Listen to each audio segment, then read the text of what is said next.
Welcome to Ask the Surveyor, the podcast where we uncover what really matters when it comes to property, home ownership, and everything in between. I'm your host, Lee from Ashton Surveyors, and today we're switching things up with a very important topic, electrical safety.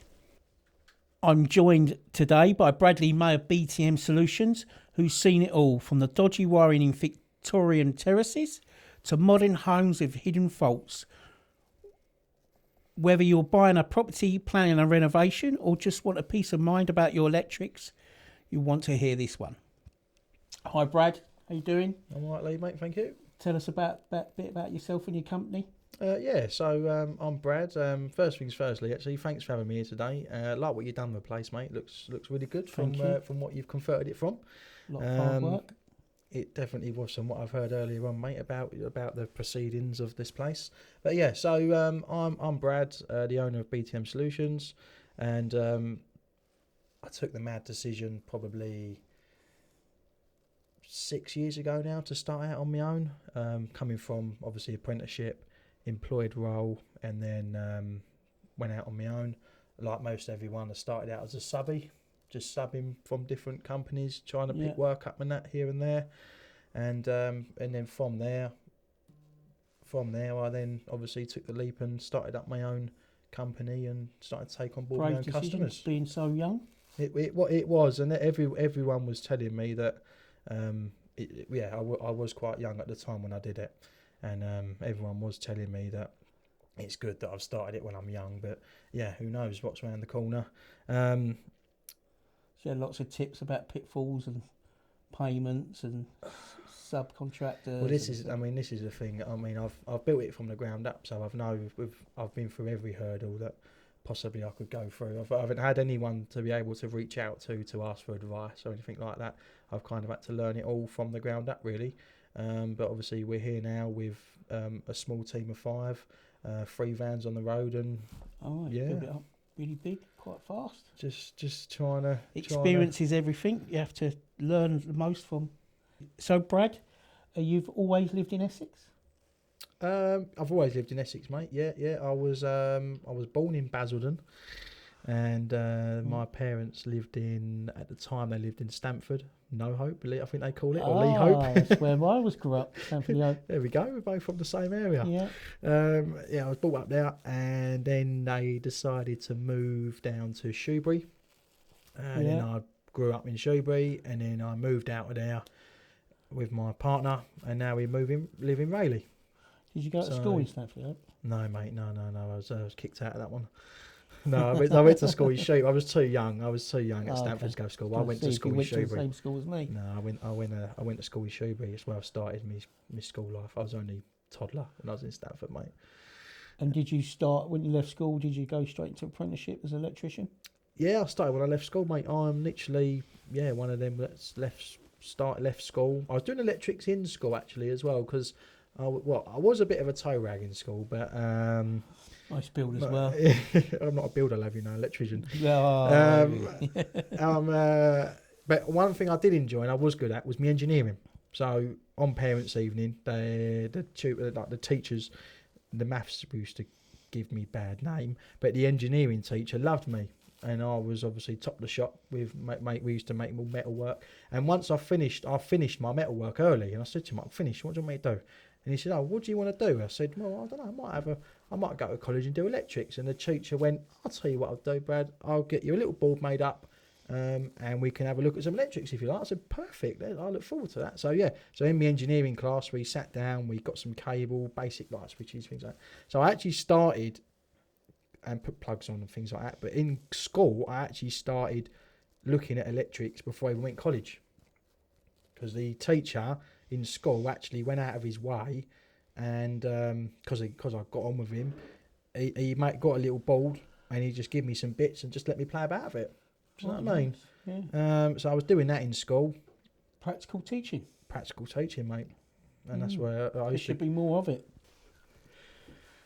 So you left school with a little bit of interest of Electrics. electrical works. Yes, mate. And you started college. Where was your college? Was it Basildon? It was Basildon, yeah.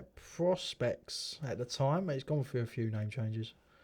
But yeah, I went to college at Basildon, mate. Is that the one by Screwfix? Is that the... It's round by that estate, yes, Yeah, mate. yeah. Yeah. Because I sometimes when I drive through there, I see all the apprentice electricians Yeah, that was me queuing one up, day, mate. queuing up to the burger van. I've definitely not been there before. Yeah, I have. So how long is your apprenticeship?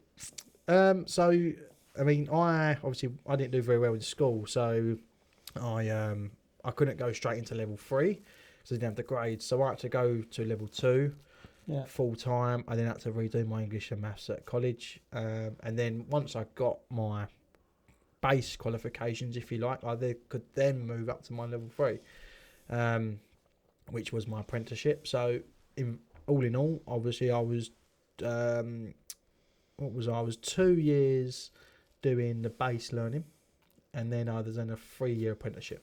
So all in all, it's 5 years. Long time. It is a long time, mate. I'll tell you what, the best for when I walked out those doors on the last day. Oh my God, it was the best feeling ever. Did you have a pint of Carling? I had a couple, mate.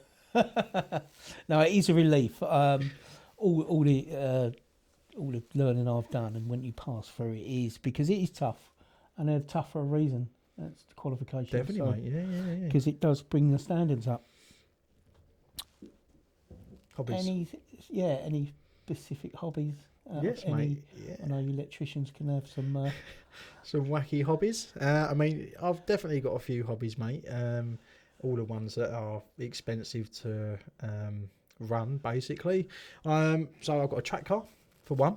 I go to all different track days, mate. I've known you for a while. I didn't know that. Yeah. Keep that one a secret, mate. I've got a track car that I go around to Brands Hatch and all different circuits around the country. There's a group of us, a few friends that have got outside of work and that have all got track cars as well. So we all just meet up and go for track days every now and then. Play golf.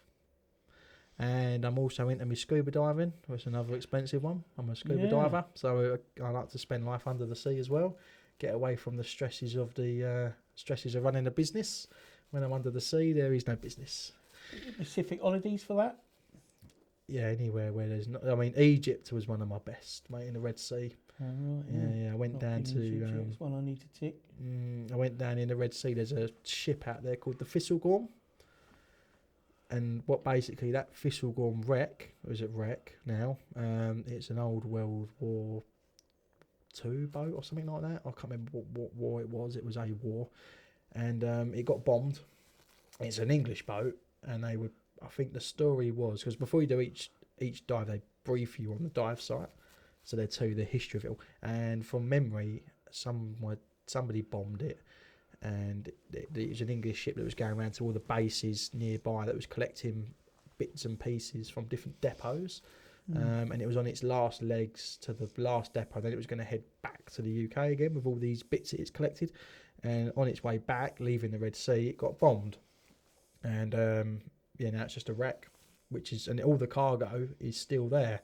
And I've got videos of when I've got my GoPro, and I go down there with my GoPro, and I've got videos of all these old motorbikes that are still in the cargo hold of all the ship. Oh, wow. All the fishes are swimming around it as well. Did you know in our networking group there's a guy called Garrett? Oh, of course you do. Garrett Brady, the video bloke. Right, okay, yes. He used to be a scuba diver instructor. Did he now? Yeah. Ah. I learned that over breakfast. I'll have to have some chats with him about it's that one. supposed to be networking, but we was talking about scuba diving and the dangers. He might well have gone to the Thistlegorm. It's all Thistlegorm. fascinating, but He might have gone to the Thistlegorm as well then. Yeah, he's been to the Thistlegorm. But yeah, no, that was it. But what else is there, mate? Yeah, golf. So we've known each other for a while now through networking. Yes, mate. And we recommend each other because we both know that we're very good at what we do. Definitely. We've been told by others. I'm not. How's networking? All right for you? Yeah, mate. It's the good thing is I you met meet you out of it. brilliant people like me. Absolutely, mate. That's I mean, yeah, you got to be in the you got to have the mindset for doing the networking, haven't you? Really, it's you can't go to a networking event with a you got to be in a happy spirit, I think, Yeah. to be able to go It's and all just about talk to accountability, people I think. and just walk up to people and talk to people. And that, if you're having a bit of a bad day, it's probably not a good day to go networking. But yeah, I find it no, okay. you've got to be really good to network, because people won't recommend you if you're not very good. That we do well out of it, so. And we get a fry up at the end. Happy days, mate. Yeah. Right, I've got some questions here for you. Go for it, mate. The first subject is general electrical safety. And the first question is, what are the most common electrical hazards in the UK home? I mean, that is a bit of a broad question, really, because I mean every house always has different hazards. But I'd say the most common one that we kind of find when we do ERCR tests is probably the lack of earthing on some light fittings, maybe, because different light fittings, whether they're class 1 or class 2 lights, basically if they're metal or plastic, metal light fittings should be earthed. And sometimes when DIYers put their own lights up and they just think, oh, I don't need that wire, it doesn't do anything. Little do they know is that's the safety wire that's protecting that metal light fitting. If they don't connect that and I do an electrical test and it fails on the earth continuity test, then it's failed the test because there's no earth continuity on that light fitting. So one of the most common things that we find within households is probably to do with the earthing on some light fittings, or even in the bathrooms. Really, the IP rated light fittings in bathrooms. Obviously, bathrooms need to have waterproof fittings in them. Obviously, for the moisture and the splashes from the bath or the shower. Probably IP rated light fittings in bathrooms, or potentially the earthing on light fittings when people. When I'm doing surveys, I see that a lot. Non-IP rated lights in bathrooms. Mm-hmm. And I also say to the customer, it's not how the electrics was installed most of the time. It's what the DIYers do to the property. So you may have a certificate 2 years old. But you don't know if someone's installed a fancy light. Exactly. I mean, that's the thing with these certificates. I mean, they're all as good as they're done on the day, because if the client or the customer doesn't keep up that good rapport of using the reputable people, then they're just no better off than when they began. Do you know what I mean? Because it's all well and good. It's like your car, isn't it? You can go to a reputable garage and get the work carried out on your car, but then you could and have a safe vehicle. But then if you got matey down the road to change your brakes, who's to say that it's going to pass the MOT again? Do you know what I mean? We always advise that it's very important to ensure safety is to have a test done. Definitely, mate. Yeah. How often should homeowners have their electrics inspected? So there is actually some legislation on this one. In our big brown book, if you like, of regulations, there is some requirements. So for the rented and tenanted market, it's every 5 years, Right. or less, depending on the condition of the property. If it's in a good standard, then it's every 5 years. And if you privately own your home, your recommended max level is 10 years. So if we do a new install from new, the certificate will last for 10 years on a new install, and that's obviously within the private rented sector. Sorry, the privately owned sector when you own your property. But obviously 10 years is a long time. I think that's far too long myself, because 10 years is a long time for something that can go wrong within that period. Like you say, if there's something DIY happens in 10 years time, which is going to be quite common, and then it just voids the certificate, really, because you've now ruined the work that was done to begin with. I mean, I think it should be 5 years across the board, really, because it's be much safer that way. Because fashions change quite quickly and people change their lights a lot. Of course. And if they don't get the electrician in to do that, then, and like going back to the earth continuity thing that I said earlier, it could just ruin the whole system, mate. I think it's good practice for landlords also to do it every tenant change. Oh, absolutely. To ensure that the previous tenant hasn't played about. Yeah, so that is one of the legislations as well. So it's on the rented market, it's every 5 years or change of occupancy, because obviously, how does the landlord know that the tenant hasn't messed about the electrics before the next tenant goes in, kind of thing? So it is 5 years or change of occupancy for that market, but then the privately owned is 10 years, which is a long time. Technical question here. What's an EICR and when is it required? Yeah, so we get actually asked this quite a bit, to be fair. What actually is an EICR? So what an EICR actually stands for is an electrical installation condition report. So it is just a condition report of the condition of your property as it is at the minute. As it says, just report. It's just a report. It's not a certificate. It's a report. And where is it required? Well, it's required in most cases, to be fair. It's obviously it's mainly required within the rented market because it's mandatory for the rented market to make sure that the property is safe for the tenants to live in. And obviously an EICR, we could also be doing an EICR when somebody like yourself goes in, Lee, and does an inspection of a property. You might then recommend that an EICR is carried out so we can further check the condition of the electrics within the property before it's purchased. So it's required, I'd say, for those two main circumstances, really, for the rented market. Is there two different tests, or is there just that's the main one, EICR? What do you mean by different tests, mate? Is there different safety tests on homes, or was it just the one standard test, EICR? So obviously the testing's the testing. There's different certificates that we can fill out. So obviously you've got the condition report, which is the condition report, and then obviously we've then got our electrical installation certificates, our EICs, which we do for new work. The tests we do are the same across the board. So obviously we carry out the tests. If I'm doing a condition report, I test that the same as if I was doing a new install, if that makes sense. So obviously I have to check the continuity of the earthing of the cable. I have to check all the RCDs, tripping the correct times, things like that. So whether I'm doing an EICR or a new install, the tests are the tests. They're the same. Okay, so obviously EICR should be very thorough. Yeah, and obviously you test it as if it's... confuse the consumer. EICR is the test they need.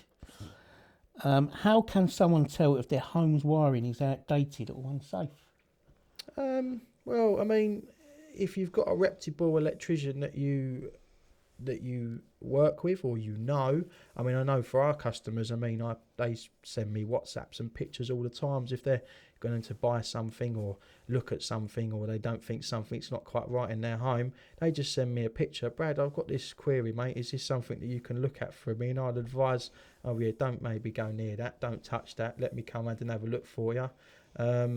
So if you've got an electrician that you know and trust, you can obviously use his knowledge base to keep you safe. And that's where the wonders of a WhatsApp makes it a lot easier to change photos and. I mean, you can also tell by the condition. Files and stuff. You can also tell by the condition of the wiring as well. I mean, is it a new cable or an old cable? I mean, you can always tell if something's new or old. Do you know what I mean? Just by looking at it. Colours. Does the colours new wiring? Yeah, I mean, absolutely. There's been a colour change, there hasn't there? There has been a colour change, mate. Yeah, there has been a colour change. So obviously the new colours now that we use are blue and brown, and the old colours are red and black. So obviously not all red and black wiring needs to be removed or ripped out. Some red and black wiring's in very, very good condition. But it's older than it's obviously it's harmonised colours, It's the old colours. But there's nothing wrong with that, mate. Nothing wrong with that at all. Are there certain signs people should never ignore, like flickering lights or tripping breakers or scorching on sockets? I see quite regularly. Yeah, you probably do see a bit of that, mate. So yeah, I mean, scorching on sockets, burning marks on sockets is a bit of a key hot one, if you like, because something that's been plugged into that socket has obviously overloaded something somewhere along the line. So that needs to be looked at to make sure that doesn't obviously turn into a fire, because some appliances do run quite hot on their limit and they can cause some scorching on the socket. I mean, a tripping breaker, I mean, that's if you've got a breaker that's tripping, it's doing its job. It's tripping out, it's protecting the circuit. So there's not obviously a great deal that you can do there other than call the electrician on the tripping breaker, because it's doing what it needs to be doing. If it weren't tripping, then we've got and there was a fault, then you've got a bit more of a serious problem. But if it's tripping, I'm happy with that. Excellent. Has anyone told you you've got lovely blue eyes, Brad? I have told me that before, mate. I've had a few ladies in the nightclub tell me that a few times. Only in them dark little dingy rainy clubs. What are the do's and don'ts when it comes to DIY electrical work? Well, that's a very obvious one. That shouldn't be done, mate. I mean, DIY and electrical work doesn't really, you can't tarnish that with the same brush, really, because DIY electrics could kill you, could cause a fire. DIY electrics is not a terminology that goes down in my dictionary, if you like. It shouldn't be done. Yeah, fires are caused by wires being, the misconnection of wires and colours, and you see it where blue goes to, a DIY would think that blue goes to blue and brown goes to brown and earth goes to earth, but it's not always like that, is it? It's not always like that, It's a mate. bit more complicated than that. No, you can mix and match all the colours sometimes, depending on what you're using it for, yeah. Is it legal for homeowners to do their own wiring? Where's the line? Again, I mean, it follows on from the previous question, really. I mean, that question, obviously, you're asking a time-served electrician who's worked his way through the ranks, done the full apprenticeship, done all the training, and it's taken me, I was in college for probably about, what was the total time? About 5 years in college, learning that big, thick regs book. There's a lot of regulations and a lot of, it took me 5 years, you know what I mean? So homeowners doing their own wiring, I mean, it depends how, obviously how skillful they are, I suppose. Yeah. At So what if they're they was doing. competent, would That's it the be word, okay for competent. them? Would it be okay then to do a simple job? I see it simple, changing a plug. I mean, if they feel like they're competent to do so and they're happy to have the risk on their head that they're going to obviously we've got liability insurance, haven't we, being a company? So if something does go wrong, touch wood it don't. But obviously, if something does go wrong, the liability insurance will cover that. So if the homeowner does that himself and he feels like he's competent to do so, then let him crack on. Even a loose wire and a plug could cause issues. Yeah, I mean, it could do if it's not done correctly, mate. I mean, stranded wires within a plug, I mean, there should be a ferrule over the stranded wire to keep it all the strands contained. If you do the screw up too tight, you could snap some of those stranded wires, and that could cause a loose connection. So it's not always too good to be too tight, and it's definitely not good to be too loose. You have to get that torque setting just right. I remember at secondary school, they done it in physics, and the standards between the classes. The standard was, it would cause fires, some of them. So it is all about competency, I think. Definitely. What should people know before drilling into walls, e.g. locating cables? Absolutely. So, I mean, drilling into walls, that's more of a DIY task. Obviously, you want to put a picture on the wall, something like that, mirror on the wall. So when we install cables from new, there is actually what we call cable zones, and we have to install our cables in the certain zones.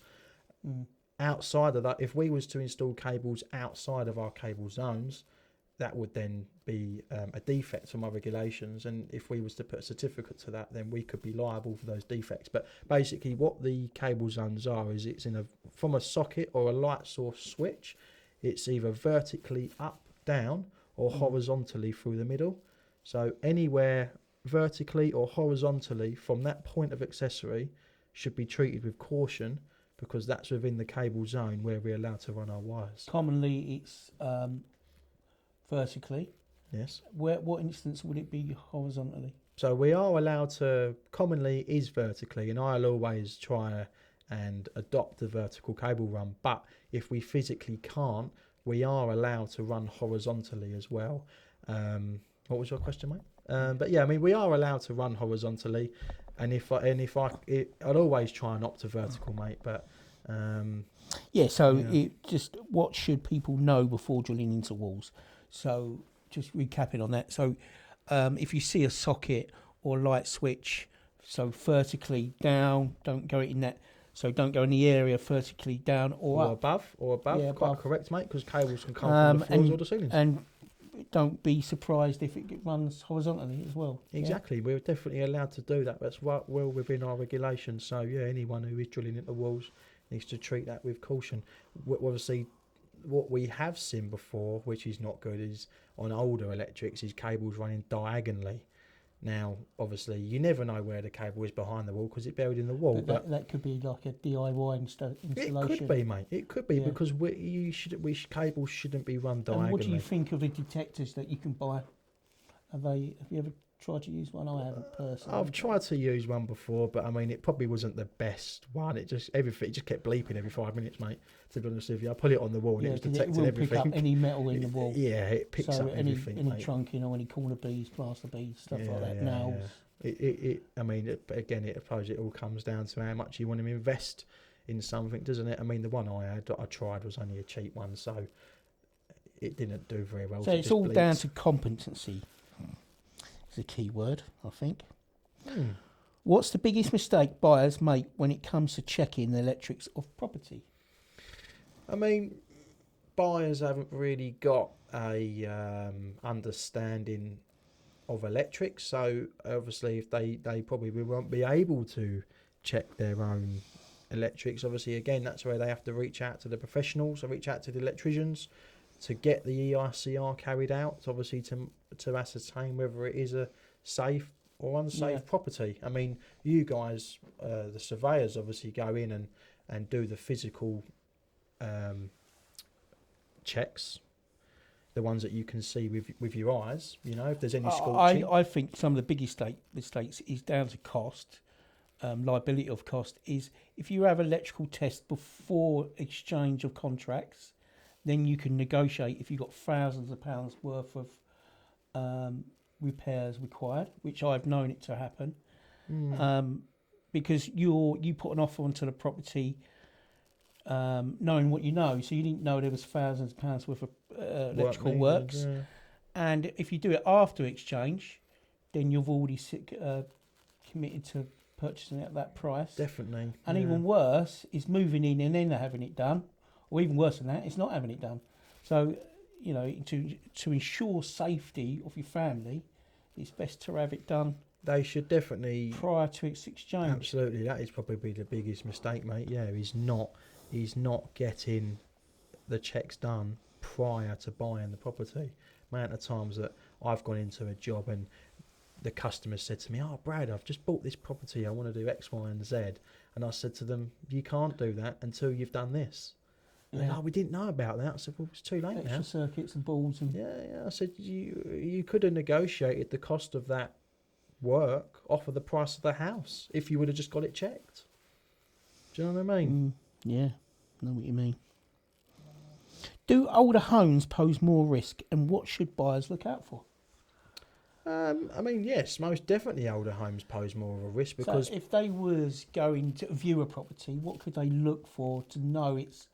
an older property, older wiring? wiring. Letterbox inspection, just, quick look. Absolutely. Well, fuse board, mate, straight away. If you go into an older property and you look at the fuse board and it's the old pull-out rewirable cartridges, that definitely needs a fuse board upgrade. Yeah. That's so unsafe. It's definitely not conforms to any regulations of this day and age. Anything that's got old pull-out fuses on a rewirable fuse board needs an upgrade. But then obviously, again, you probably have to get an EICR done to inspect the condition of the wiring, because if it hasn't been touched for that long, if the fuse board's that old, what condition is the wiring in? You know what I mean? Because sometimes old cables, obviously nowadays it's live neutral and CPC, the earth that runs through the middle, but years ago they never needed the earth because it was all plastic switches and plastic lights. It was just live and neutral. So if you've got that old kind of wiring and you want to put all these new decorative light fittings up now, people shouldn't be doing it, and they can't do it because there's no earth to protect the metal light. So it's definitely older properties need to be treated with care. When they put in polystyrene insulation and it's sitting against the sleeving, definitely with old wiring, mate. With issues. Absolutely. Decomposes, it all rots the cable sleeves. It does. So it's the plasticizer that's in the cable with the polystyrene there. The two chemical. I mean, it's a chemical reaction. That's all it is. So within the PVC cable, there's a chemical called plasticizer. Yeah. right? And that's that plasticizer that reacts with the polystyrene and the heat. Obviously, polystyrene is an insulator and it insulates things. And as it gets warm, it heats, and the plasticizer reacts with the polystyrene, and it over time it sticks to the cable, and over time it just degrades with the chemical reaction that takes place. It just degrades the cable until the insulation is gone, and it will over time ruin the cable. Going back to fuse balls, I often see where the spares are no blanks, and you can see the buzz bar. And it's only got to get a curious kid just to stick their finger in. Definitely, mate. It's very dangerous. It's not good. Very dangerous. Electrics can cause serious harm, mate. What advice would you give to a surveyor spotting potential electrical issues during a property inspection? I mean, so surveyors, obviously, they're there to inspect the whole property as a whole. I mean, things that I don't even know about. Do you know what I mean? Obviously, I'm just an electrician. I deal with the electrics, and I know my electrics very well. But I don't know about anything else. So, I mean, they've instructed you to have a look at the property as a whole. So you've looked at everything you can know. We only can look at it visually. We're not allowed to do any testing, and we wouldn't. I mean, we're not insured and we're not competent. It takes years of experience testing and stuff like that. What visual things? I mean, the things that I look for is IP rated. Light fittings in bathrooms, light fittings, conditions of fuse balls, scorching marks, wiring. When we get into the loft, we have a little look. I suppose another key one that you could look for, you've probably seen it before, but have you seen the green goo before? Have you heard of green goo? I have, yeah. Refresh me. So basically what that is, again, the plasticizer in the cable, it breaks down and it emits this green acidy copper oxidisation stuff. And on older properties, I've actually seen some really bad ones where it literally just dripping down the wall. Yeah, I've seen that. Yeah. That's a breakdown of cable again. So if you see a green and goo, what caused that? It's breakdown of cable. Old cable breaking down from inside out. Inside out. It's the plasticizer. I don't know what plasticizer is, but the research that I've done, it's just a chemical that's used or a product that's used within the PVC cables. PVC is plastic. Yeah. It's a plasticizer inside that breaks down the cable, and that emits this green goo. And green goo is very acidy and dangerous. If you touch that and then touch a sandwich and eat a sandwich, you'll be ill, mate. It is severely bad. I only can relate green goo to Ghostbusters. Don't know if you sport that question, maybe. Anyway, we move on. Are smart home devices creating new risks or making homes safer? So, to be honest with you, they're doing both, to be honest. I mean, smart home devices are good and they do make your home safer. But at the same time, again, comes down to this DIY. If you're adding new smart home devices to make your home safer onto your existing electrics that are unsafe, you're making them even more unsafer, if that makes sense, because there's different types of RCDs that detect different types of faults, if you like. So the old type AC RCDs will only detect standard, like the old filament bulbs and I think they had ages ago. Obviously now we've got LEDs and we've got more DC smart switches and smart devices. We need a new type of RCD now to protect us from these new DC components like smart home stuff, because the new DC stuff, the old type AC RCDs will not detect the faults that the new smart devices kind of emit. It can blind them. It can blind the old type of RCDs. Right. So we have to make sure when fitting smart home devices that we've got the correct level of RCD in place to protect them against that, because if we leave the old type of RCD in place, then we could be leaving them in a higher risk situation, because the DC leakage that's imposed by the smart device could damage or blind. By blinding, I mean basically just blanking it will seize it together because it won't trip, and will cause them in more of a risk than what they're currently in. So smart home devices are all good, but again, you've got to make sure you're reaching out to the competent person, because it's not straightforward to just, I've got these smart switches, I'm going to put them on. Seek advice is the advice. Seek advice, mate, because it could leave you in a more dangerous situation. Definitely. Smart devices, the smoke detection or fire detection. It's gone a lot better in it technology-wise, because they're all interlinked now, don't they? That's And it. they're Bluetooth. Yeah, the ones I've got in my house, they're all on my phone.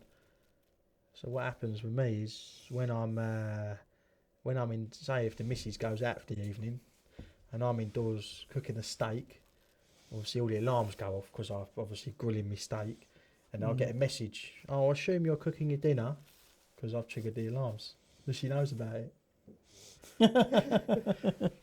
I was on a survey once, and I never test alarms because if they're battery or that, you're saying they're safe, and then 3 weeks later the battery might go. So you're giving people false. Absolutely. I mean, advice. But I was curious once, and I pressed the alarm. It was quite like me being short, but I could reach it. Normally I can't. That makes a change. But so I pressed it, and then 3 minutes later, or 4 minutes, there was 2 fire engines outside the house. It was linked to the fire station. Yeah. That's a sophisticated system, that, mate. Yeah, that was embarrassing. That was in London, obviously. Sophisticated stuff up there.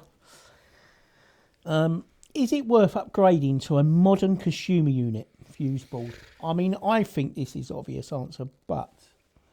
It is an obvious answer, mate. So, yeah, obviously you most definitely should be. I mean, regulations change for a reason.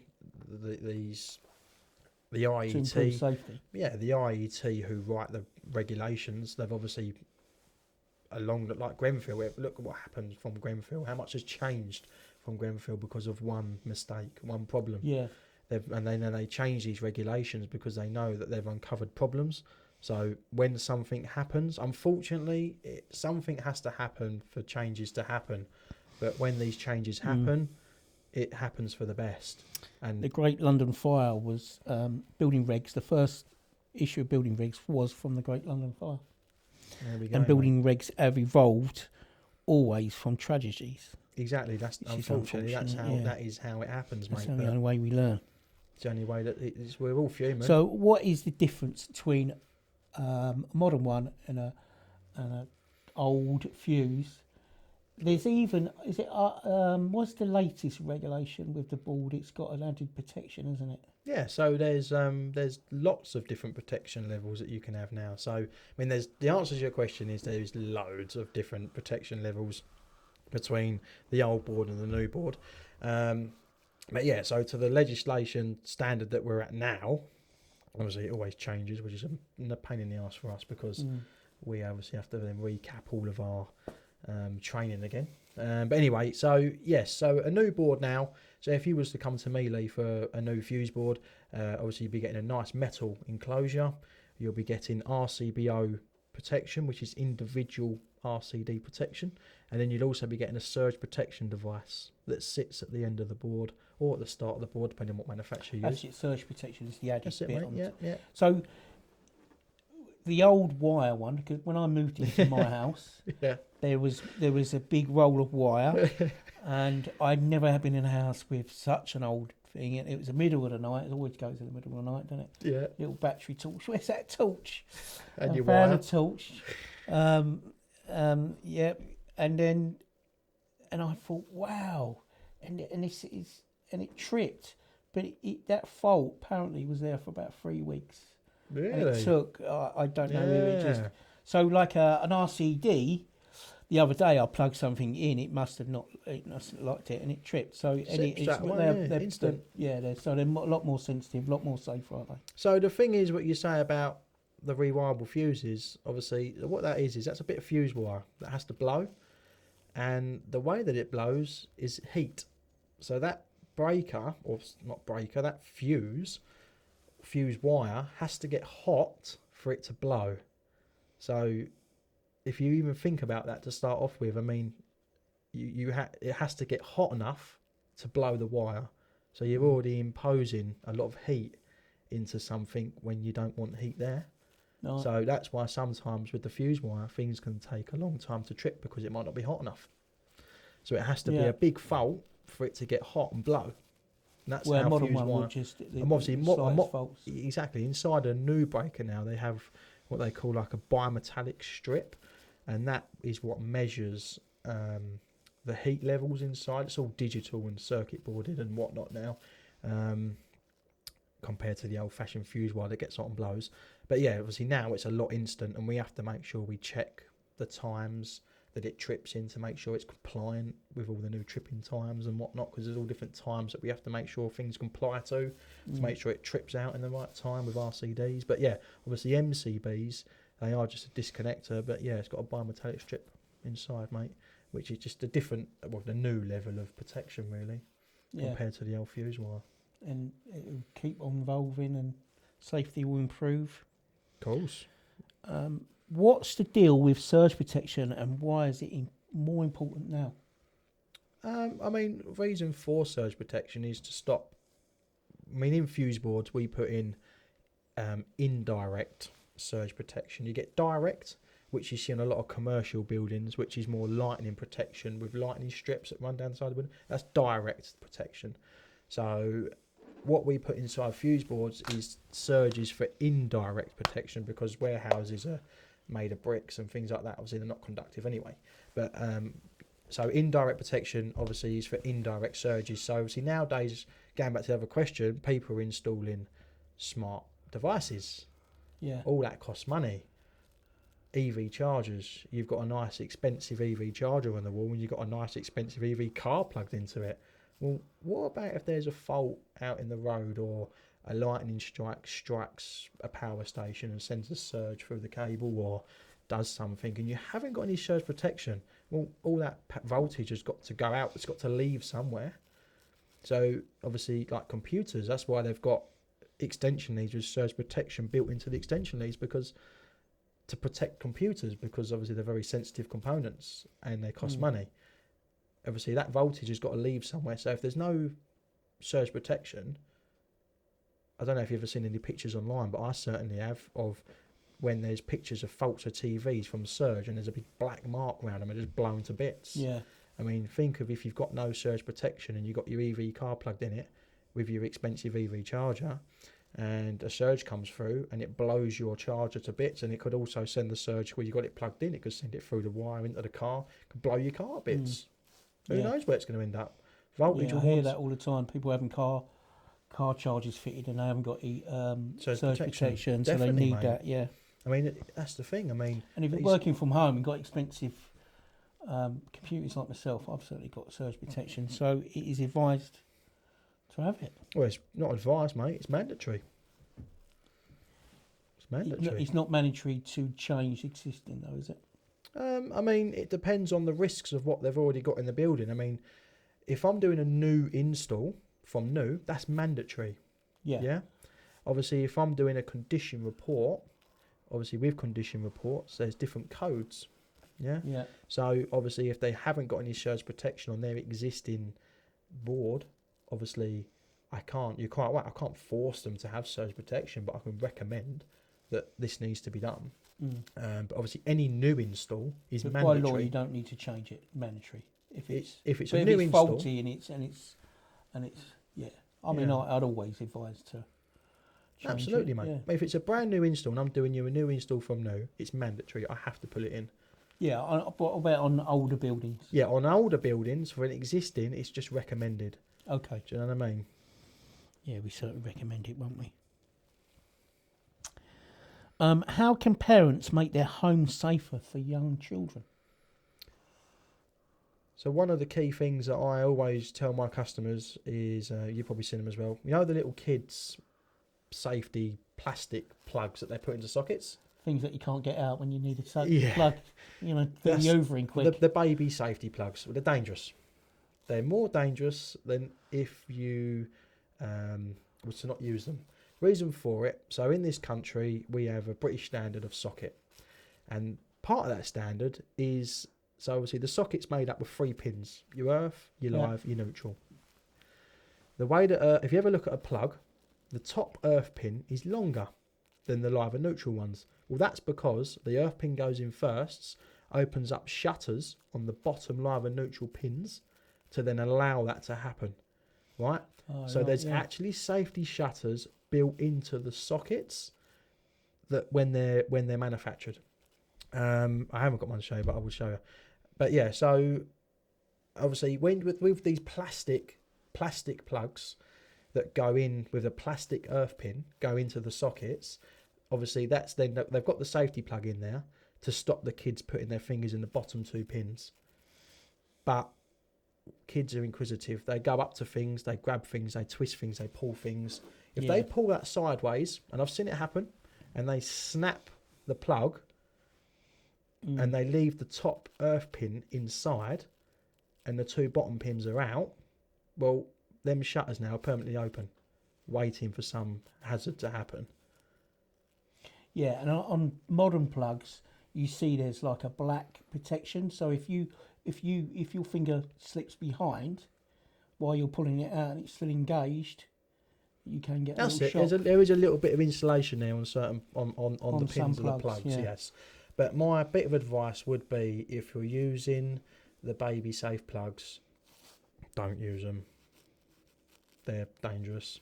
Right, okay. Because sockets manufactured in the UK have got Their own safety shutters so built into the sockets. If they stuck like a You can't get it in there. you can't get it. You can't get it in there, mate. It's got a physical barrier over the shutter.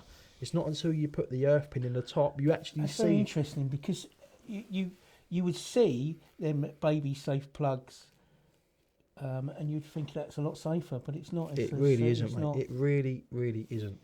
And I've demonstrated this to customers time and time again, and I've shown them because if you get a screwdriver in a socket, you put the screwdriver. You can actually push the lever down, and you can see the two shutters going up and down, and you can see the shutters in action. Interesting. And obviously, where they're only plastic's very mouldable. You can snap it very easily. And if they are snapped with something in the earth pin at the top, them two shutters are open Live. Yeah. That's when there's a hazard. Oh wow. But yeah, this is all stuff that I've all this, mate, it's all stuff that I've seen along the journey. See, we do a lot of work for letting agents. Yeah. And we do a lot of ER. We do a lot of EICRs for letting agents. I've seen it all, mate. Oh, I bet you have. Any specific advice for pet owners when it comes to cable safety? Common sense, really, mate. I mean, if you've got pets that like to chew things, why would you leave live cables just dangling on the floor? Do you know what I mean? It's common sense, mate. I mean, my advice to owners, if they have pets that like to chew things, is you can buy some plastic coverings that go over cables. Put some of that over it, because if they do chew through the wire, your pet could get an electric shock, mate, and it could hurt him, or her, whatever it may be. When I had my puppy Bobby, and when I had to go out, and you met Bobby, he's a lovely dog. I always shut the doors. So in the lounge, there's loads of sockets, and in the music room where we've got TVs and record players and so on. There's lots and lots of cables. It just isolate them away from the rooms. Definitely common sense. A lot of with electrics, mate, it is all common sense. Yeah, but not everyone's got common sense. Or you can. Life's so busy, you forget about some common sense. Yeah, you can do. Is it? Yeah. What should someone do if they get electric shock at home? Go to the hospital. If you get an electric shock, obviously you've got a serious issue there, mate. Something needs to be looked at, because it can kill someone. You know what I mean? So if you've got electric shock, you need to get that investigated ASAP. First of all, you need to establish what circuit, what you've just touched. Have you touched a socket? Have you touched a light? Have you touched a light switch? Because if you've touched a socket, you've got to isolate all your socket circuits. Have you touched a light? If you've touched a light, think lighting. I've got to isolate my lighting circuit. Where am I going to do that? Let's go to the fuse board, obviously where the main brains of the operation happens. Let's find where it says lighting on the fuse board. Let's turn off all the breakers. or pull out the fuses if you've got one of them old rewirable fuses. It might be Let's worth isolate it. mentioning my experience with electrical safety. You had a few shocks, have you? I had when I was a kid. I had these. I nearly lost this finger, and when I was a kid, I thought the TV didn't work, and I thought it was the TV aerial. So I went behind the TV and picked up a wire, which I thought it was. And what my dad done, there was the old units where they always had the unit in with the decanter in, and it had a light, and it wasn't. Obviously they didn't have many sockets in houses then, so he joined the wire with a block. Nice. But there was bare wires, and he didn't tape it, and I picked it up, and it was the babysitter was there. The mum and dad was out, and if it weren't, she lived in the same house, and she knew where the electrics was. So she turned it off quick, but I couldn't get it off. I remember as a kid, I still like, I don't have nightmares, but it was I was like this. It was stuck to me, and I've got scars all over my hands. Sounds like quite I've lost a fingerprint there. Wow. I mean, that was a few years ago now. It's 45 years ago, something like that. 43 years ago. That sounds like a bad electric shock, mate. Yeah, and I had to have my hands dressed every day for about 2 months. It was quite deep. I mean, they was considering removing this finger. It's all right. Wow. But no, That is a bad it was. one. I'll never forget the smell and stuff. And yeah, that's why DI electrics. Even my dad nearly killed me. So yeah, moving on. What's the safest way to turn off power in an emergency? So if it is truly an emergency, in your I can only talk about the new consumer units. Yeah. But in a new consumer unit, obviously you'll have all your breakers there and the RCDs or RCBOs, depending on what you've got. But at the end of it, you'll have a big red switch. That's your main switch. So if there is ever an emergency, you just knock that big red switch off, and that'll just kill the whole house. Kill the red switch. That's it, mate. And it's down, isn't it? You can feel it. It just you just push it down, don't it? Yeah. You just push it down, mate, and that would take the power out on everything. So it's important that everyone in the house knows where that is. Oh, definitely. It's well. I mean, it's common sense again, isn't it? I mean, hazards, risks. Do you want to inform, obviously, your family about if something happens? This is what you do. It all comes down to So, I mean, in my instance, the babysitter lived in a similar house, so she knew where it was. So it's really important. It's for important people that you know where these is. things are. Yeah. Most definitely. And it's important that you tell your partner, your kids, that if there's ever a fire with a hazard, you get electric shock, always just that red one, turn it off. And you never know. And that's why the boards need to be complete. So if you have to ask a younger child or something and they know where it is, just to flick it. If there's a hole in there, and it should be labelled up. I mean, obviously, if you're putting a new board in, another part of compliance is labelling. So obviously, when we fit a new board, we label up all of our circuits. You know exactly what circuit's doing which. We label the main switch. It comes from the factory labelled, but you can put additional labels on if you want to for about the main switch. Everything should be labelled. If it's not labelled, then alarm bells. If I'm doing an EICR and I got a fuse board that's not labelled, alarm bells start ringing. Comes back to the DIY installs where it's not been labelled properly. But everything should be labelled, mate. So the lane switch. Have you even seen boards DIY fitted? Of course I have. I've seen it all, mate. Really? I didn't think anyone would go that far. I've seen it all, mate. Yeah, I've seen fuse boards that ain't even labelled. I've seen fuse boards that ain't got no covers. Yeah, I've seen that. Yeah. Mate, yeah. Yeah. Just people trying to. Yeah, I mean, cut I see costs. as a surveyor, I see houses all the time, but I've never suspected a DIY installed one. But a fuse board, mate. Yeah, if it's not written, I will. If it's got no labels on it, I will. That's definitely raise suspicion. You need to put that down, mate. Yeah, but obviously, I know on your reports you obviously put down that you advise that you contact an electrician to carry out the EICR. But I mean, it's important to know what if you go and look at a fuse board and then you find that it's got no labels on it and there's all blanks missing, there's holes in it, that should raise concern for you. Oh, definitely, yeah. You know what I mean? Yeah.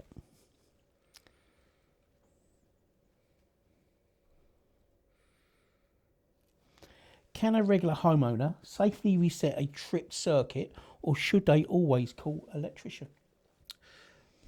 I mean, look, if all the blanks are in and everything's safe and the circuit's tripped, by all means, press it up. It ain't going to do you no harm. If it trips out again, you know you've got a persistent fault and it ain't going to reset. So that's when you call an electrician. But sometimes when the old LEDs doesn't really happen now, but years ago when you had the old halogen bulbs, so the filaments inside the bulbs, when they used to blow, it used to trip the circuit. It's not a fault. You put a new bulb in, and then all you got to do is reset it again. Because obviously where it's tripped the filament, the live and neutral shorted together, and it's tripped the fuse. So in that circumstance, so it's perfect. It's not always a risk or a hazard to reset it yourself. No, I mean, it's not going to do you no harm. If it's got a fault, it'll just trip back out again. Yeah. If you go to press it up and it does trip out, then call an electrician. But obviously, for an instance of a blown light bulb, if it does take the fuse out with it, put a new bulb in, turn it on, you're back to normal again. Yeah. And a simple one is if you keep plugging in your iron and it keeps tripping it, you need a new iron, yeah? You need a new iron. Or a toaster. Mate. Toasters do it as well. They do. Sometimes when you get round to toasters, though, I've had it before. I mean, I've had it in my toaster. You put the hot cross bun in the toaster, and then the raisin sits between the element and the metal casing, and it causes a short. And then I'm going, what's really wrong with my toaster? And then I have to take the tray out, clean it all out, put it back, plug it back in, and it works again. Because I have to clean a little razor out. It's best to have a cold cross bun. yeah. But I like mine warm though, so.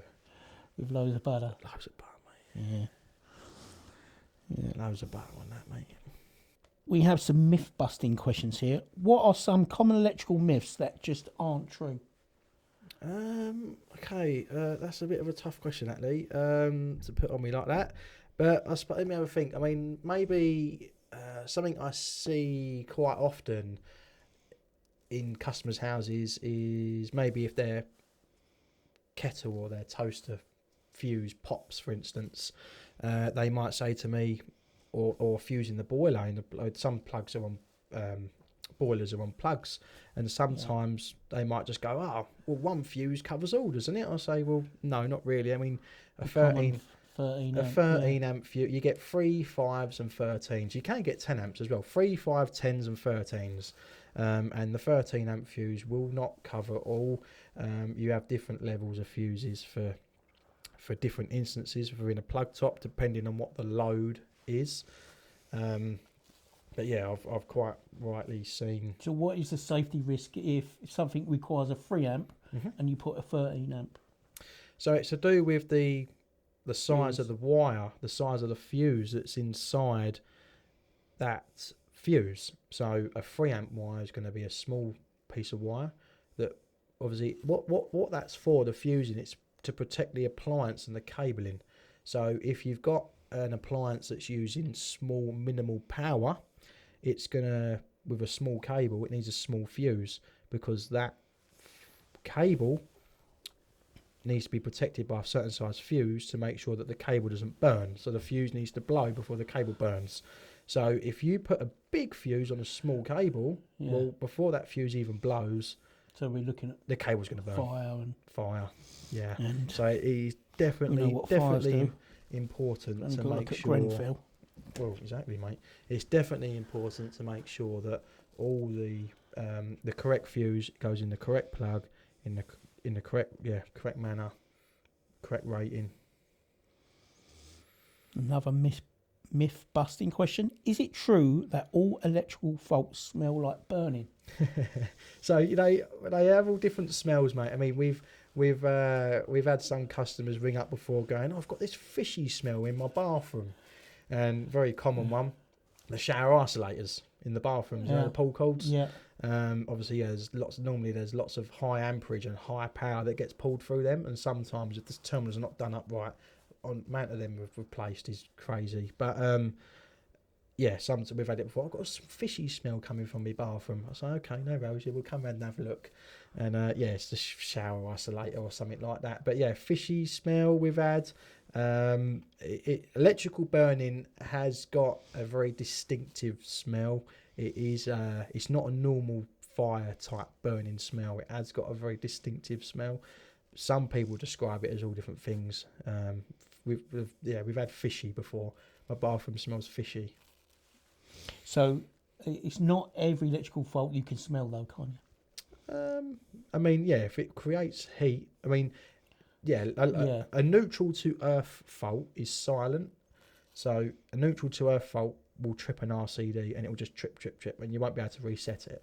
But obviously a neutral to earth fault, will not cause any So if it's causing smell. heat, you're going to smell it. Oh, most eventually, definitely, mate. Yeah, if it's causing heat, you're going to smell it eventually, and it has got a very distinctive smell. It stinks.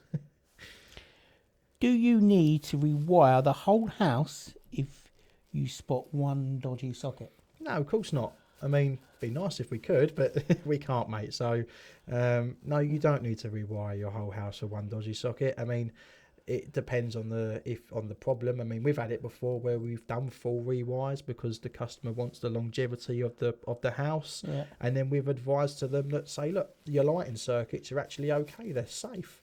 The cable's in good condition. If you want to leave it in, we'll leave it in. If you want to save some cost, we'll save some cost. If you want to rewire it so it's all under the one certificate and it's got the longevity of the system and the service, then we'll do it. But there's no reason for us to do it. So yeah, I mean, no, so not it at might all, be mate. just replacing a socket or one circuit. Absolutely. If there's ever, depending on what the problem is, obviously you can just replace the socket front if it needs that, or you can replace the cabling depending on what's needed. But it all comes down to having an electrician you can trust, because at the end of the day, customers are leaning on the back of us to advise them. So obviously you do get the people out there that go out and say, oh yeah, you've got to have it all rewired, mate. Yeah. When you don't really need to. You know what I mean? So there has got to be a bit of reputation that comes into it as well, rather than just trying to out there to make a few So quid. if you're told to rewire, get another opinion. Definitely, just always get another opinion. Absolutely, because I mean, the electrician that you use, you might not have used him before. You might not know him. Yeah. Do you know what I mean? I mean, as much as you like to trust people nowadays and make sure that people are trustworthy and everything, but you always got to do your due diligence. Good advice, Brad. Easy, exciting questions. What's this one, mate? What's the worst electrical fault you've ever seen? So I've recently, a couple of months ago, a building company that we do some work for, his mate's mum's house, he wanted to do some work in there, and I said to him, all right, no worries, let me come round and have a look at this house. And he says, right, I'm going to warn you. He says, nothing's been touched in here since a long, long time. I said, okay, no worries. So he walked in, and yes, and well, there's an old rewirable fuse board. There's inside the shower cubicle, he's got an electric shower. Inside the shower cubicle, there's an old junction box rose just screwed to the wall inside the shower cubicle, where he's moved the shower and he just screwed it to the wall. That's inside the shower. Wow. There's light fittings that are just dangling from the ceilings. There's junction boxes everywhere, cables all clipped around the architrave. It's a right old mess, mate. But one of the worst faults that I've probably ever seen was, well, probably a fuse board, I suppose. Probably one of the worst faults I've seen. It wasn't a fault of the electrics, but it caused the fault of the electrics. So I had a call one Saturday, and there was a lady in distress. Her basement had flooded, fully flooded. It was like a swimming pool, yeah. And obviously the fire brigade had been there, pumped all the water out, and obviously then all the electrics are tripping because all the light fittings and sockets are full of water. So everything had corroded down there. But literally, the worst thing I've probably ever seen was literally the whole basement was literally a massive swimming pool. It was crazy, and we had to isolate everything down there because obviously all the water could potentially have been live where all the light fittings had got in there. So that's the most dangerous thing you've seen? I mean, there's lots of dangerous things. I mean, we've seen fires as well, mate, which is obviously dangerous. I mean, water and electrics never mix. No. We've seen burnt out fuse boards. The regs are different in bathrooms and... Definitely, mate. Yeah, there's definitely within the regs. Yeah, we have what we call a special location.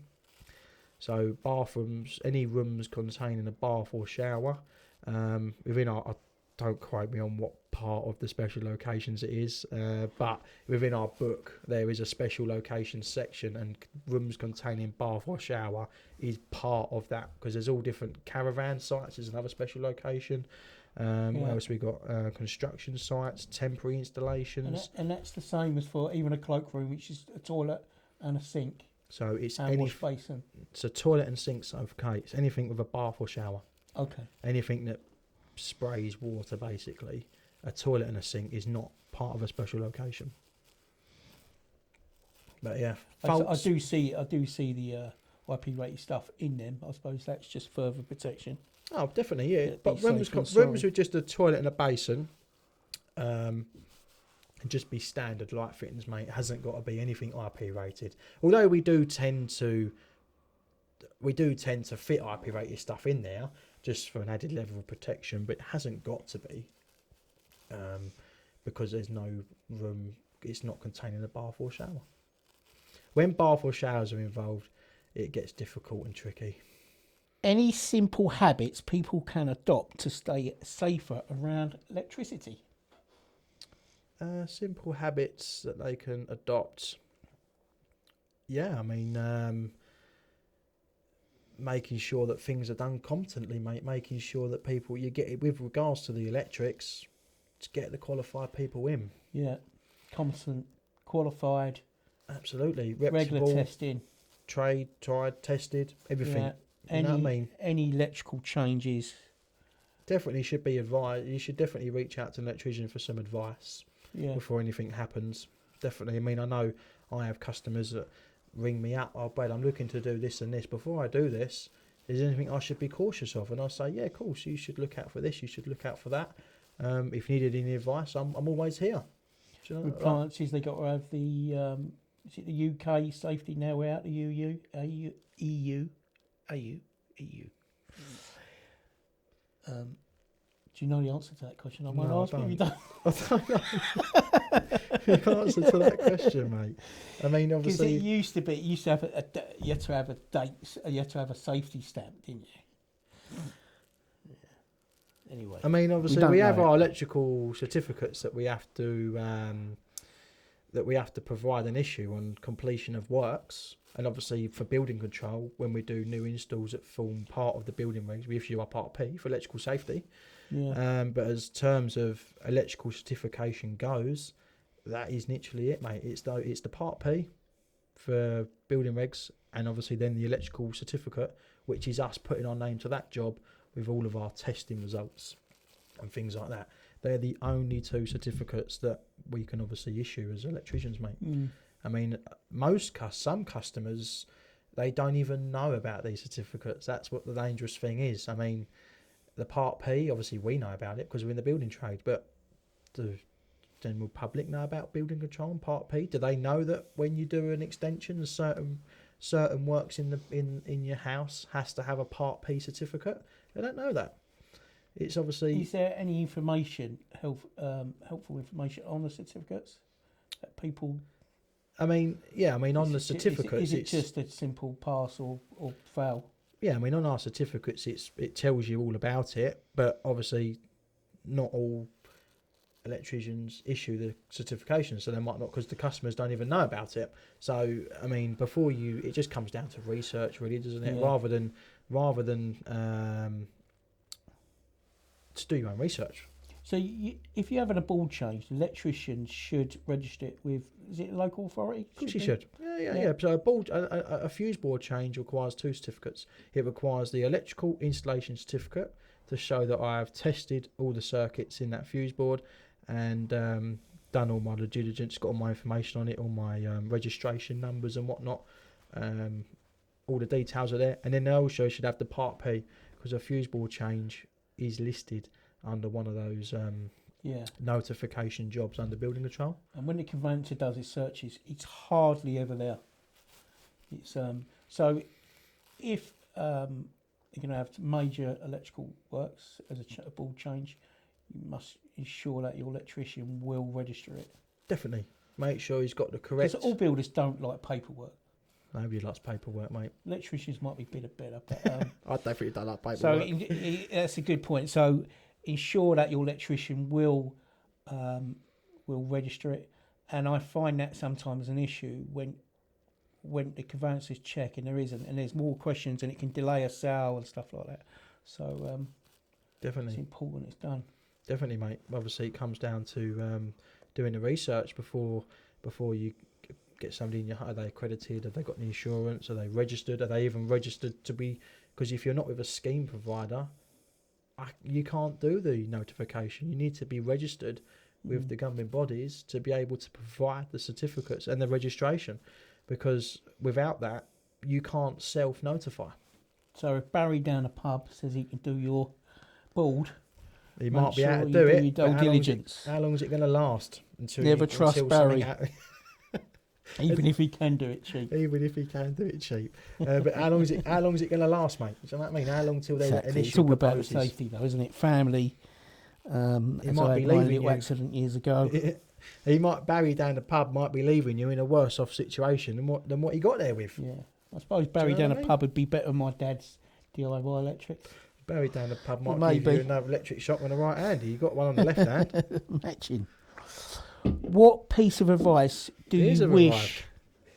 Happy days. What piece of advice do you wish every homeowner knew?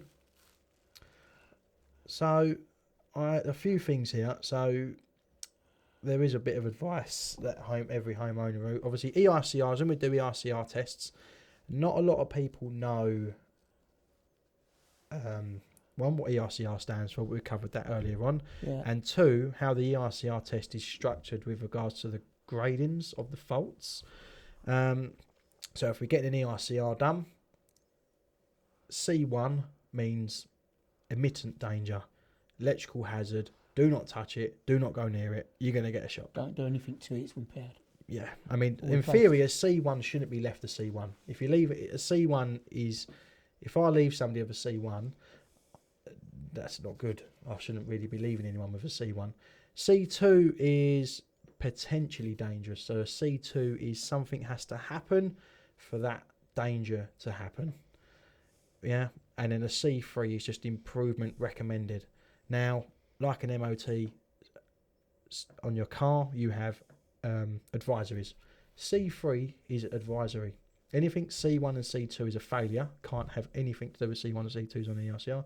C3 is advisory recommended. Now, obviously, that could be a strong advisory. It could be a weak advisory. So, if there's any advisories on your reports, ask your electrician, what are these advisories? Are there any that I should really be looking at doing? Because there's no guidance to it. This is what I don't like about EICRs. There's no guidance to us about that fault over there is a C1, that fault over there is a C3, that one's a C2. There's no guidance for us. It depends what we as competent electricians think that if that's a fault and the severity of the issue and what risk we have to do a big risk assessment in our head to basically, we've got this issue that could cause a fault by doing this and this, and then we have to decide what code we're giving that fault. There's no actual regulation that tells us what fault is what code. It's up to us to decide that. So that's one of the things. Where it comes down to experience, then. It comes down to experience, but obviously sometimes I've been issued with other reports before where I don't agree with the codes that the other electrician has coded it on, and likewise other electricians might have looked at my reports and maybe don't agree with my codes. But all I do is I code something to, if it was my house, I'd want it to be safe. I want to be able to sleep at night knowing that I've put the correct code. If it failed it, I've failed it. But I've done that because it needs to be failed. But sometimes you can get EICRs where they're done from the van. Do you know what I mean? Where they just sit there and they just go, yep, C3, limitation. They haven't looked at it, and they're not really worth the money they're written on, to be honest with you, because if an incident does happen and they do pass that up in if it ever does get to the court level and you take your EICR with you, the judge is going to look at it and he's going to go, what is this? It hasn't even been tested anything. So sometimes it ain't even worth the writing it's on. But yeah, so a bit of advice would be obviously understanding the report. If there is any questions on the report, ask the electrician, what are these C3s? Are they dangerous? Are they not dangerous? Yeah. If it's a good electrician, they will sit them down and and explain go every through little it. bit. Yeah. Absolutely, like we do with your reports, don't you? You Yeah. probably go through Yeah, with we your have reports. a post-survey report chat. Post-survey report chat, and obviously that's what I'd say. Obviously, yeah, I'd ask the questions. And another bit of advice would be, if you are buying a property, please get it checked and inspected before you buy it, because you could save yourself money in the long run by not Yeah. having to go over the existing faults. And With- most, I mean, money's great, saving money's great, but to ensure that your family is safe, Definitely, yeah. is really important. And it's really important it's done before exchange of contracts. Absolutely. I mean, I can only talk about the electrical safety because all I know. But I mean, me as an electrician, I can walk into a property and within 10 minutes, 5 minutes, I know whether it's old, new, the condition of the wiring. Yeah. Just a quick 10-minute pop-in visit. Do you know what I mean? So some of our customers who we work with, they say to me, or they even take pictures and they just send me a picture, and I'll just advise them. I'll just nip in there for 10 minutes, have a little look, just a visual, and I'll just check. And I'll say, nah, mate, it needs a rewire. Or obviously where you get a building survey done, you do the visual checks as well. But obviously while you're there, you check everything. Yeah. So it's important to check because houses are solely seen. There's a lot of countries that insist on having an electrical check before they sell, even put it on the market. But in this country, there's no law to say they don't have to have an electrical certificate. It's sold as seen, which is, I think, is crazy. it is crazy, and that's again, that ties in with my within the retest states I was talking about earlier, with the privately owned market with a 10-year test. Obviously, again, It should be mandatory. it should be mandatory, but it's not for the privately owned sector. It's obviously it should be mandatory, but it's not, and it's not until an issue arises when it becomes a problem, you know. And then they're asking you, "Oh, can I see your certificate?" You go, "What certificate?" And they go, "Did you not know?" "No, I didn't know." And there you go. That's your problem. Brad, next week we've got Mary Bug from Mary Bug Estates. Perfect. She's an estate agent. What question do you have for Mary? As we always ask the current guest, the next guest, what question would you ask? So the question that I'd probably like to ask the estate agent Mary is, when she's selling a property, does she insist that electrical checks are carried out? Is that something that she has to insist, or is that just something that she can recommend? I'll ask her next week. Thank you very much, mate. Keep watching for next week's answer to the question. Thanks, Brad, for coming along today and teaching us all how to be safer in the home. My pleasure, mate. How can customers get hold of you? If they want to get hold of us, they can either contact yourself, mate, and obviously you'll happily pass the details over. But yeah, we've got a website. Yeah, we already do that in our reports. Yeah, but we've got a website, BTM Solutions, or we've got an email address, info@btmsolutions.co.uk, and we've got an office landline as well, which is 01702 888 731. And what areas do you cover? So we cover all of Essex, London, Kent, Clacton, surrounding the M25, as we're crazy enough to do that. Primarily Essex. Primarily Essex, obviously, but we obviously Essex we got contracts in London, mate, and all sorts of bits and pieces. Yeah. That's a wrap on today's episode. A big thanks to Bradley May of BTM Solutions for sharing his insights and helping us all stay safer around the home. If you found this episode helpful, don't forget to follow the podcast and share it with anyone you know buying or renovating or just wants to stay home safer. I'm Lee Robinson from Ashton Lee Surveyors. If you'd like to know more about surveying, you can go to our YouTube channel, Ask the Surveyor, or you can contact me via our website, ashtonlee.co.uk.